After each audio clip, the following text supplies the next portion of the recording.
Good morning, Intenders. Good morning. Welcome and welcome back to Morning Intentions. Today is Friday, August 21st. Now let's have a round of applause for all of us. Yay! Yay, what are we celebrating? It's episode 400. So that is a 400. significant milestone. So I always like to celebrate those things because we're all on this journey together and we should celebrate every step. But if we were to celebrate every day, that would get old. So we're going to celebrate the big ones, the 50s and the 100s. So thank you so much for joining us for these 400 episodes. Here's to 400 more. I love making this podcast, so I'm ready to keep going. Me too. So Annette, this week we've talked about when we have these emotional triggers, when someone else's shadow ignites our shadow, they bring out the worst in us. Those moments can become our teachers. Those are opportunities to pause, take a step back, notice what's going on inside of us. Maybe there's some body sensations. We can feel our jaw clench. We can feel tightness in our chest. We can just feel something in our stomach. We can just feel anything. We can feel different feelings. Then once we've paused, once we've noticed, that's when it's important to name and say what we're experiencing out loud.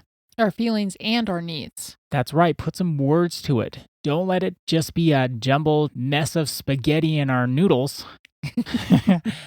Say it out loud. It sometimes can feel that way, can't it? It can. And that's where saying it out loud, writing it down, doing something to go from the amorphous blob inside of our skulls that can feel everything all at once to concrete, solid language. It makes a huge difference. Annette and I, we've learned about this and we've noticed it feels so much better to name it, to put words to it, to say it out loud. It takes so much power away. I can just be all riled up. Then when I say it out loud, put some words to it, I can say, well, I didn't like it, but it wasn't that bad. I don't know. It takes so much energy and power away when I say things out loud. Holding things in creates this intensity. So that's a good way to put it. When we say things out loud, it kind of relieves some of that intensity. That's why being witnessed is so important, and witnessing, you're actually being very kind to someone else if you allow them to share what's going on inside and you're the witness. There's something about being witnessed that takes that intensity away so that we can think more clearly. You said you had one more question for me. After we name our feelings, the next step is to become curious. And that first curiosity question is to say, and we've talked about this the last few days, what is this mirroring within me? So I use the example of, I noticed I was getting real tilted. The one lady keeps interrupting everybody in the book club, but then it turns out I do some interrupting myself. And you pointed out the healthy way to handle that is not to go into shame, but to say, well, okay, now I can do something about it. The next curiosity question that I like to ask myself is, what is this for? The reason I really like this question, if somebody is, let's say, misbehaving and I feel that feeling coming up and then I acknowledge what I'm feeling, what I'm needing, the what is it for is those situations can be our teachers. What is this for? It's to point out in me, maybe I need to be more of a support to folks. And so then I can engage them and ask some curiosity questions and be there as more of a support as opposed to just going with my activated shadow. That's one example. What is this for can take many forms. And I don't know if you've used this, Ada, but for me, what is this for? I have had my eyes opened up. So, dear old Don, he doesn't really his shadow doesn't ignite my shadow, but sometimes on some occasions it can why is he asking me this question again? Okay, so that could be something like a thought. Well, that's not very loving to dear old Don. So then if I ask myself the question, what is this for? I can get the answer, I'm trying to fit too much into my day. And so I don't have the patience for Don. Or I haven't been as clear as I would like to be, and Don doesn't understand. That could be, what is it for? So I'm going to practice patience. I'm going to try to be more clear in my communication with him. Asking what is it for has helped me become the person that I want to become, as opposed to staying stuck in like anger, frustration, impatience. It's been a great help for me. So, those are my two questions that I wanted to share because they're curiosity questions that can change the whole dynamic in my interactions. I also really like the question, what is it for? So the truth is, and this can be really hard to hear. Uh oh. Truth bomb alert. We're the ones who assign meaning to every situation. Okay, I know that's hard to hear. It is true. It is true. If someone says something, if someone ticks us off, whatever may be happening, we assign good meanings and bad meanings to everything. And, there are some situations where universally we've agreed that's a horrible thing to do. That's a horrible thing to say. And still, we're assigning that meaning to it. So, what is it for is a great tool to keep in our toolboxes so we can remember I'm the one who gives this meaning. Because some people can say something and they can mean it and then it ignites our shadow. But then at the same time, we can just turn around and say, I'm not going to listen to that and just walk away and have a great day. Well, for you, okay, so between you and me, 4 years since I was a little kid, I had no clue my mom was funny. Your mom was what? Funny.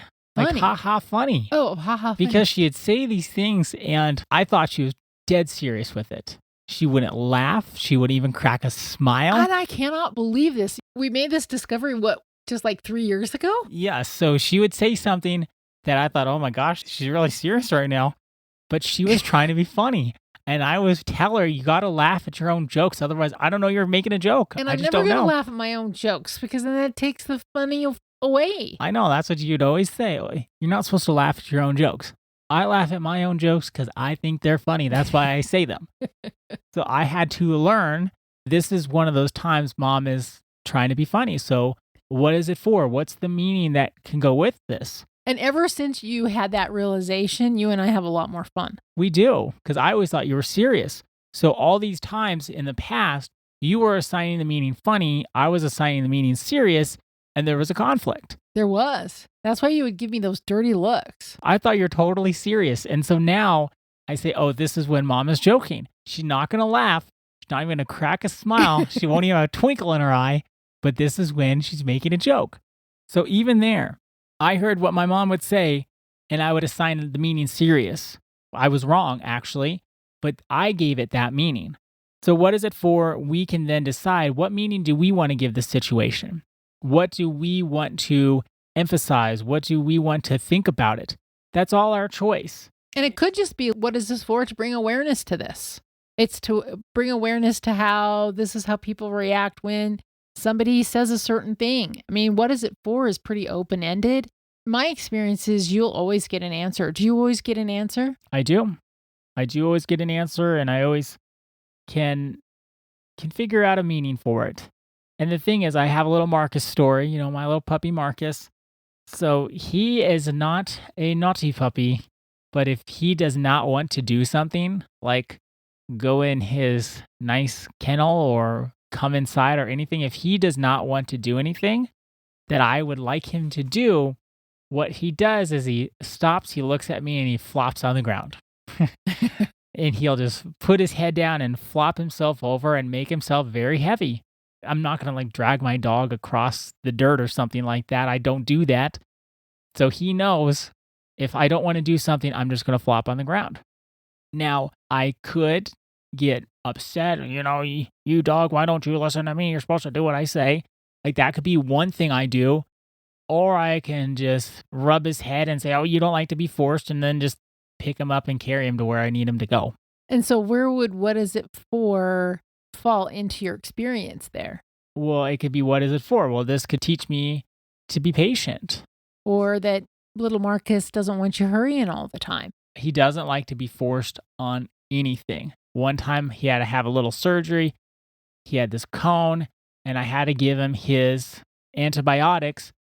And that was a nightmare because I had to put him in his mouth and try to get him to eat it, and he hated it. And I had to learn actually just put him in his bowl. He'll eat him himself. So he doesn't like to be forced. That was that was a big learning for me. And then I have to learn to be patient. And if I can invite him to do things, he actually does them. And I know that sounds weird for a dog. He doesn't like to be forced. And there is a way to get him to do it with patience and kindness and care without him thinking he's forced. And then I don't even need to get upset about it. I don't need to get mad at him. I don't need to yell. I just find the different, better way. Let me just repeat back to you what you said quickly, because I know Okay. we're going long. So Marcus, let's say he's quote unquote misbehaving. He's flopping on the ground. But if you ask, what is it for? Then you kind of take your power back and you say, oh, Marcus is telling me that he needs an extra hug this morning. Marcus is telling me that he doesn't like it when I rush, that if I explain to him what we're doing and we have this connection that way, then he will come along. But if I'm forcing him and making him do something or trying to make, it'll never work out. So what is it for is for me to slow down, connect with my dog so that he will do what I am requesting that he does. And it's my choice to either bring anger or a smile. Yeah. That's it. The what is it for, to me, it can be miraculous in a way, because instead of going and following through with our triggers and our shadows, we can stop and actually learn a better way of showing up and a better way of connecting and a way that works better in that even specific situation. So I can't wait for next week, Ada. This was a great week. Thank you very much. Thank you. And for all of us, our intention for this weekend is Get curious. Ask yourself those 2 curiosity questions. What is this mirroring inside of me? And what is this for? thank you so much for joining us today and this week and for our 400 episodes. Our day is better because you are part of our day. See you Monday. See you then.